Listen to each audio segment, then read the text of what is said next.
Последняя программа «Настоящее время Азия» в 2019 году. Настоящая жизнь неспокойного, самобытного региона. Реальные человеческие истории, самые яркие сюжеты наших корреспондентов о главных событиях. Все, чем запомнился уходящий год.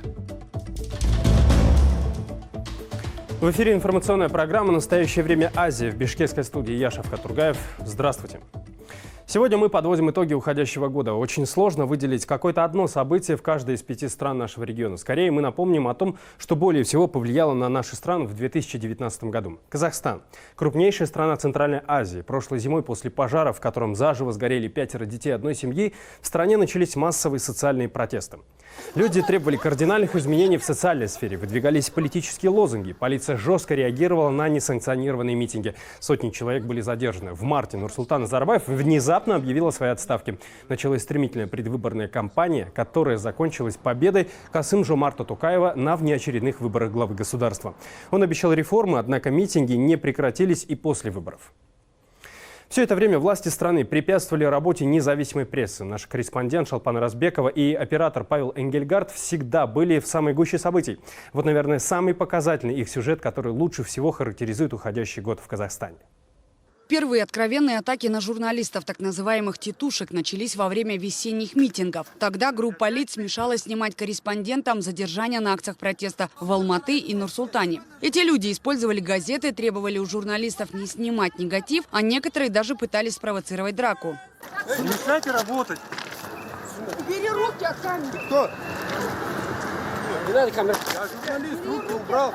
Эти молодые люди тоже пришли на митинг 22 марта, держа в руках синие шары. Символ запрещенного в Казахстане движения «Демократический выбор». Но к ним у полиции почему-то вопросов не возникало. В столице во время митингов в этот же день на корреспондентов «Радио Свобода» Азаттык нападали преимущественно молодые люди и студенты. Поздравляем вас с Наурозом! А у нас праздник Наурос, мы независимая страна. Лица, которые провоцировали потасовки, были замечены и на других митингах, выйти на которые призывал опальный политик Мухтар Аблязов. Но с недавних пор за дело взялись многодетные матери, как раз во время волны недовольств. Женщины, которые ранее говорили о проблемах, из-за которых не могут получить пособие на детей, теперь вдруг стали заявлять, что проблем у многодетных семей в стране нет. Эта пресс-конференция была сорвана группой женщин 7 июня этого года. Тогда другая группа, представившаяся тоже многодетными матерями, намеревалась выступить с обращением к чиновникам. Но выговориться им не позволили другие агрессивно настроенные дамы. В бюро они пришли без приглашения. Вы многодетные матери не можете жить. Мы вот так живем. Директор правового медиацентра Диана Кремова считает, что подобные действия заранее спланированы. Не исключает, что здесь могут быть задействованы государственные ведомства. Я думаю, что это была спланированная акция, потому что если люди чего-то хотят, если они действуют, исходя из каких-то своих внутренних убеждений, то они озвучивают те требования, которые у них есть. В этом случае мы увидели, что абсолютно не было никаких четких требований. Мне кажется, что это результат такой системной и спланированной работы государства в отношении дискредитации журналистов. Этого же мнения придерживается и правозащитник Галым Агилеев. Он предполагает, что на подобные скандалы, драки и срывы мероприятий эти люди, скорее всего, идут за возможность списать некоторые проступки перед законом. А вот чиновники, что тоже вполне возможно, преследуют другие цели, чтобы не поднимались болезненные для общества вопросы. И это говорит о деградации власти, о том, что она не способна найти диалог с гражданским обществом. Вот, например, Мухтар Аблязов что-то проговаривает, какие-то свои вещи. Власть вместо того, чтобы дать конкретный ответ, что она делает, как она будет делать, она просто привлекает вот этих тетушек для того, чтобы просто закрыть и замочить гражданских активистов. Вот в данном случае пресс-конференция. К слову, к применению так называемых тетушек власти прибегали гораздо раньше, но тогда это были представители криминального общества. Выборы 2004 парламентские, 2005 года президентские выборы уже знаменовались тем, что вот в Чимкенте, когда оппозиция собиралась вокруг Жармахана Тоякбая, тогда уже ворвались группировка Рыжего Алмаса, которая наускивалась акиматом и полицией, потому что они защищали их тогда, и она ворвалась в ресторан, и они просто избили всех людей, которые были в этом ресторане, которые пришли поддержать оппозиционного кандидата. Сегодня министр внутренних дел отверг причастность госструктур к срывам мероприятий и воспрепятствованию журналистской деятельности. Ерлан Тургумбаев, произошедшее днем ранее в Бюро по правам человека, назвал ссорой между двумя сторонами. Шолпан Орузбекова, Павел Энгельгард. Настоящее время. Азия. Казахстан. В напряженном режиме программа «Настоящее время Азия» работала и с 7 по 9 августа. Тогда в Кыргызстане спецназ штурмовал дом экс-президента Алмазбека Атамбаева. Противостояние его сторонников и силовиков длилось 2 дня. Было применено оружие. Погиб 1 боец спецназа. Десятки человек были ранены. Даже когда Атамбаев сдался властям, ситуация не стабилизировалась. Протесты перекинулись и в центр Бишкека. В гуще событий с утра и до поздней ночи тогда работал наш корреспондент Дарья Тимофеева. Сегодня она вспомнила самые важные моменты тех дней. Выстрелы у ворот дома экс-президента раздались около 8 вечера 7 августа. Алмазбек Атамбаев во дворе проводил встречу со своими сторонниками. Сразу же после начала штурма его увела охрана. Соратники бывшего главы государства сообщили, что спецназ применил боевые патроны. В ответ толпа закидала силовиков камнями. Позже в ГКНБ заявят, что во время спецоперации использовались только резиновые пули. Действия силовых структур в первый день были не скоординированы. Сторонники Атамбаева оттеснили спецназ в дом. По одной версии бойцы сдались сами, по другой их обезоружили и взяли в заложники. Между тем, в паре километров от места штурма ждали указаний несколько сотен сотрудников МВД. Дом Атамбаева обесточили, в округе пропала интернет-связь, мобильная работала с перебоями. К полуночи стало известно о 15 пострадавших и об 1 погибшем. Но лишь ночью стороны перешли к переговорам. На место приехал замминистра МВД. Ситуация очень напряженная. Со стороны гражданских лиц есть раненые. Со стороны спецназа тоже есть раненые, потому что толпу мы не могли никак удержать. Мы пытались образумить, но, оказывается, не получается, потому что стреляли резиновыми пулями, стреляли боевыми патронами. Вот, посмотрите, у нас боевые есть патроны. На камере Стреляли. мы все зафиксировали. Полный магазин. Что боевые патроны. Если власть сейчас не одумается, не остановит, то ситуация будет очень сложная. Ранним утром 8 августа силовики были отозваны руководством в столицу. В резиденции оставались захваченными 6 бойцов спецназа. Атамбаев вышел к сторонникам и заявил о необходимости отпустить спецназ и о планах начать бессрочный митинг на центральной площади Бишкека. В обед силовики окружили его дом опять и провели повторный, уже более удачный штурм. Бывший президент забаррикадировался в одной из комнат.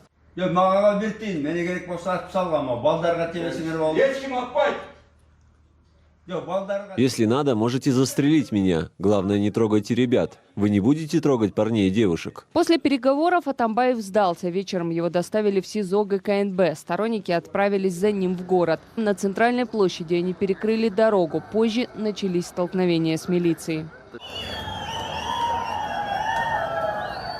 Ночь с 8 на 9 августа в городе была неспокойной. Милиция и спецназ разгоняли протестующих. В ход шли светошумовые гранаты, дубинки, в ответ летели камни. 40 человек к утру были задержаны. Позже власти сообщат, что ущерб от беспорядков для города составил более 8 миллионов сомов.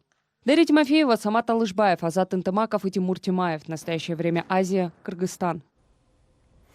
События 7 и 8 августа в Кой-Таше значительно повлияли на политическую жизнь Кыргызстана. Еще несколько месяцев назад Алмазбек Атамбаев был главным оппонентом действующей власти.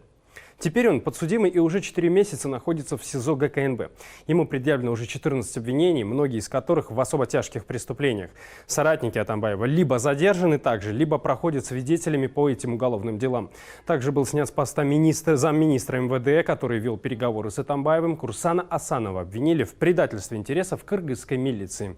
Другие руководители силовых структур никакой ответственности не понесли. Ряд из них, напротив, получили награды после случившегося в Кой-Таше. В Таджикистане в 2019 году полностью изменили правила игры на рынке мобильной связи. Тарифы подорожали, а граждан заставили зарегистрировать сим-карты на свои паспорта. Делалось это якобы в целях борьбы с терроризмом. В ноябре экстремисты исламского государства напали на пограничную заставу Ишкобод. Несколько пограничников погибли. В конце года случился полный передел рынка денежных платежей. Мигранты в России не могли послать деньги родственникам, а те не могли их получить. А еще военкоматы выходили на облавы прямо на улице города. Доходило до абсурдного. Об этом сюжет Анушервона Арипова. Сына Майфуры Расулова и Голмухаммада Мирзоева 7 октября забрали прямо из дома. По словам женщины, люди в штатском, оказавшиеся впоследствии местными чиновниками и милиционерами, буквально ворвались во двор дома и вытащили 22-летнего молодого человека на улицу. Повестки в армию на имя ее сына до этого не приносили. Никаких бумаг матери призывника также не показали. Мы его не прятали от призыва. На его имя не приходили повестки. Была повестка на старшего сына, который сейчас находится в трудовой миграции. У меня есть копия его авиабилета в Москву. Также нам недавно пришла повестка на неизвестного нам Гулова в Осе. Чиновники и милиция во время задержания применили силу и к самой Сайфуре, и к молодому человеку. Когда ее оттолкнули от сына, она упала и сильно порезалась. Один за одну руку взял, второй за другую. Подняли меня и отбросили подальше. Моя невестка закричала, сказала им, что у меня давление высокое и я больна, что меня нужно везти в больницу. А вот внук Сангимо Хусейновой Мухаммад служить по законам страны не должен был вообще. Родителей у молодого человека нет. Бабушка находится на его содержании. Мухаммада забрали в армию прямо с одной из строек столицы, где он в последнее время работал. В тот же день я пошла в военкомат в слезах, стучала им в двери, потом показала им документы, что его нельзя призывать в армию. Но даже на просьбу увидеть внука мне было отказано. Ловить или, попросту говоря, похищать людей силой, принуждая их к воинской службе, незаконно. То есть прямое нарушение прав человека. Тех, кто избегает службы и не приходит после получения 2 повесток, должны судить, а не отправлять в армию. Поэтому власти отрицают все факты обращения граждан по поводу призывных облав. В Министерстве обороны говорят, что не контролируют набор призывников. Более того, военные даже не в курсе, как это происходит. Делают это специальные комиссии, не имеющие отношения к армии. Этими вопросами занимаются госкомиссии в районах и городах. Сельсоветы и квартальные советы делают всю работу. Мы только оказываем содействие. По жалобам населения на облавы у нас еще не подведены итоги. Проводят облавы люди в гражданском, а не в военной форме. Из-за этого обвинить кого-то конкретного в нарушении закона трудно. Но в Министерстве обороны не могут не знать, как происходит набор призывников, так как их представители входят в призывные комиссии. Председателем призывной комиссии является заместитель председателя города, либо области, если это областная призывная комиссия. Его заместителем является военный комиссар города, района. По данным правозащитников, обращения от родителей на незаконное похищение их детей для службы в армии становится меньше с каждым годом. Теперь люди чаще жалуются, что призывные комиссии оказывают давление на близких трудовых мигрантов, силой заставляя их давать письменные гарантии возвращения своих сыновей и братьев в страну для прохождения службы. У нас сейчас обращения от граждан, где они от родителей, где они у нас спрашивают, несут ли они уголовную ответственность за то, что их сыновья отсутствуют в Республике Таджикистан, и они находятся в миграции в России, и либо там обучаются, либо там получают гражданство.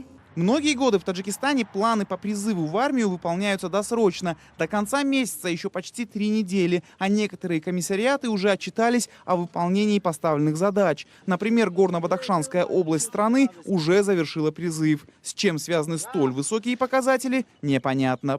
Анушервон Арипов, Алишер Зарифи, Насим Исамов, Таджикистан. Ограничение прав женщин на автовождение, запрет на ношение бороды, рекомендации по использованию интернета. Эти и другие нелепые инициативы властей стран Центральноазиатского региона являются однозначно дискриминационными и нарушают основные права человека. Подборку странных законов и правил, принятых в 2019 году, собрала Джазгуль Гимбердиева в рубрике «Наглядно».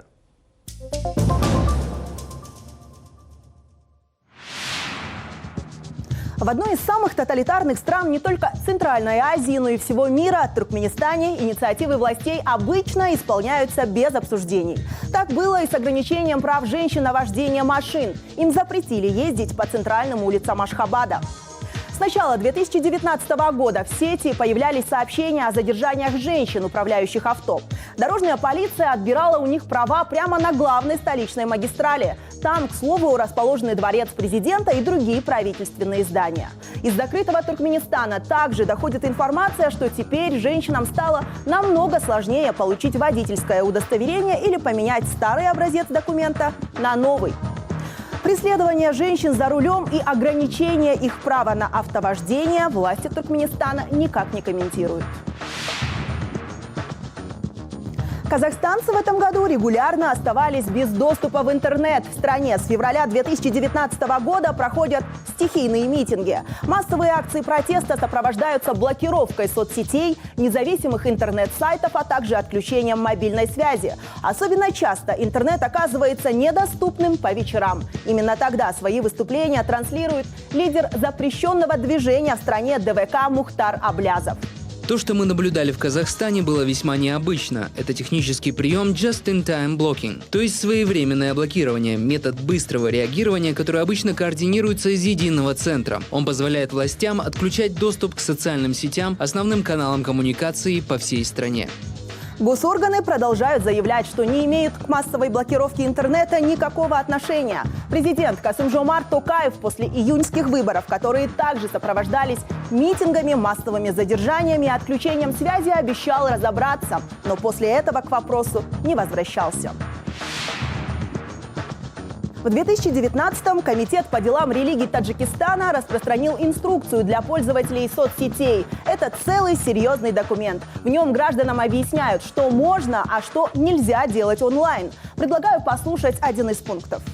Во время пользования социальными сетями молодежь не должна менять пол. То есть, если это парень, то он не должен регистрироваться как девушка. Если это девушка, то она не должна выступать с лицом парня. Это не только неэтично, но и может оказать негативное влияние на репутацию. Согласно рекомендациям таджикистанских властей, люди должны заходить в социальные сети строго под своими именами. Нужно ставить на профиль только личные фотографии, при этом нужно проследить, чтобы выражение лица на снимке не получилось грустным или экстремистским. При выборе друзей нужно быть аккуратными, чтобы не оказаться под влиянием террористов. Посты должны быть исключительно патриотическими. Отчет по эффективности данных рекомендаций правительство Таджикистана не предоставило, а потому непонятно, используются ли они на практике. МВД Узбекистана в этом году отличилась в борьбе с бородачами. Милиционеры выходили на рейды и ловили мужчин с бородами, а после насильно их брили. По крайней мере, об этом говорили жители Ташкента. Жамалидин один из них. Он рассказал нам, что до 23 августа 2019 года носил бороду. Процедуру обревания назвал унижающей и антиконституционной.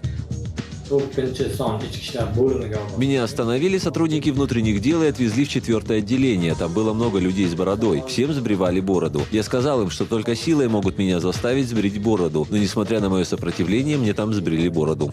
МВД сначала никак не комментировали эти сообщения. И только после резонанса в СМИ заявили, что никто никому насильно бороду не сбривал. А рейды назвали необходимой профилактикой для того, чтобы граждане привели свой внешний вид в соответствие с фотографиями на паспортах. Иначе столичные камеры не распознают лица с бородой. Между тем, инициатива кыргызстанского правительства по установке камер распознавания лиц в Бишкеке столкнулась с жесткой критикой гражданского общества. В конце октября 2019 года власти сообщили, что китайская компания CEIEC бесплатно установит более полусотни определяющих личность устройств. Правозащитники заявили о больших рисках вмешательства в частную жизнь граждан. А Кабмин так и не предоставил гарантий, ограничивающих доступ китайцев к базе данных кыргызстанцев. Реакция на новость последовала и от международных правозащитных организаций. Правительству Кыргызстана необходимо приостановить внедрение технологии распознавания лиц, раскрыть детали данного соглашения и обеспечить защиту конфиденциальности, соответствующую международным стандартам. Использование технологии распознавания лиц в общественных местах может позволить властям отслеживать и контролировать привычки и передвижения людей, создавая потенциальные отрицательные последствия для свободы выражения мнений и собраний. Правительство Кыргызстана пока так и не отменило договор с китайской национальной корпорацией. Камеры все-таки установлены и продолжают работать.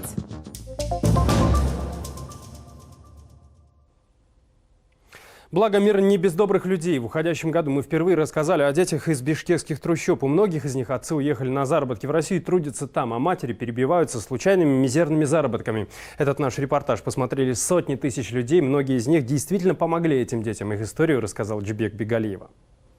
С тех пор, как мы впервые рассказали про Турдубека Айзерек, прошел почти месяц. Все это время нам звонили и писали из самых разных уголков Кыргызстана. Люди просили номера их телефонов, адреса. Всем им хотелось помочь детям. Я сам готовлю еду.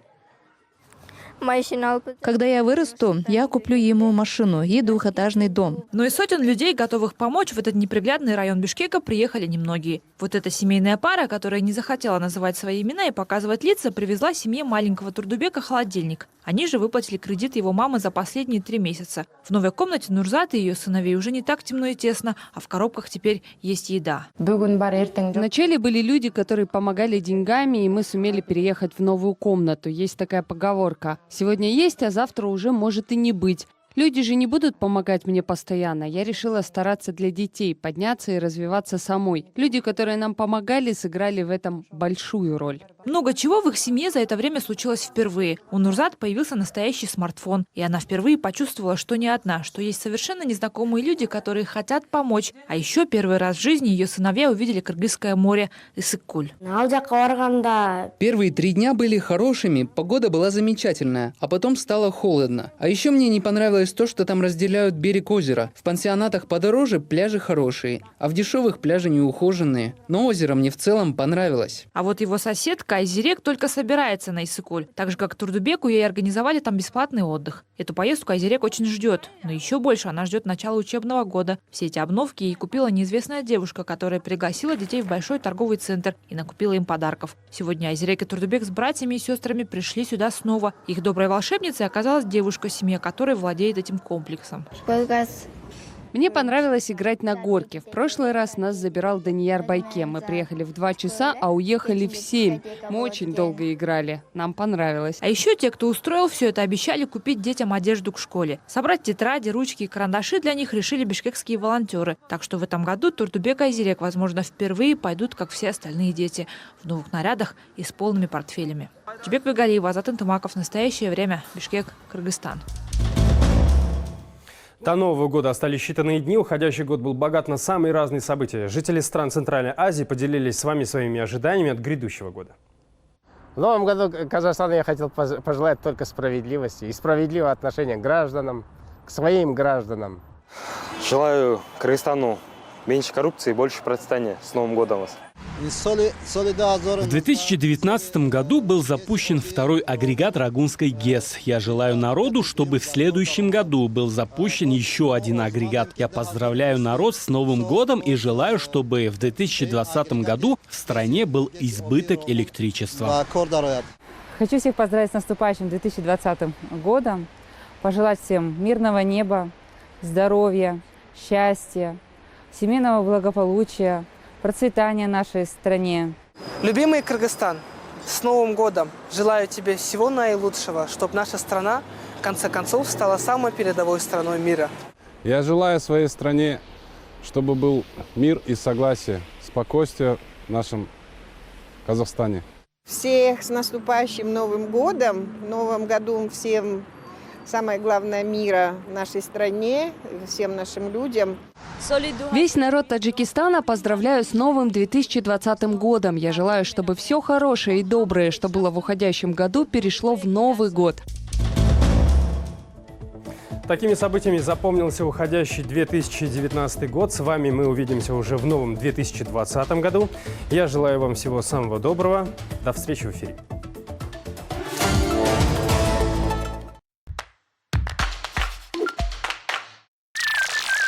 Когда мне приносят кофе, я могу себя побаловать. Лачела, где ты? Ну, здравствуй, киношник. Варежку закрой. Жаль, что тебя здесь нет, я бы тебе голову ломом проломила. Блин, ну что ты за человек? Один стебелек надо было приклеить на этот. Я опять наведу на вас порчу. Это мой кинооператор. Ты станешь знаменитым. Или скоро сыграешь в ящик. Рожденные после СССР. Программа о том, какие традиции молодежь наследует из прошлого. Патриархальные семейные ценности – это насилие. Очень непрост путь от человека к человеку. И что нас ждет в будущем. Демократия у людей просто ассоциируется с хаосом. Сегодня ты даешь концерты, а завтра тебя забудут. Веду программу я, Тамара Лиленкова, на телеканале «Настоящее время».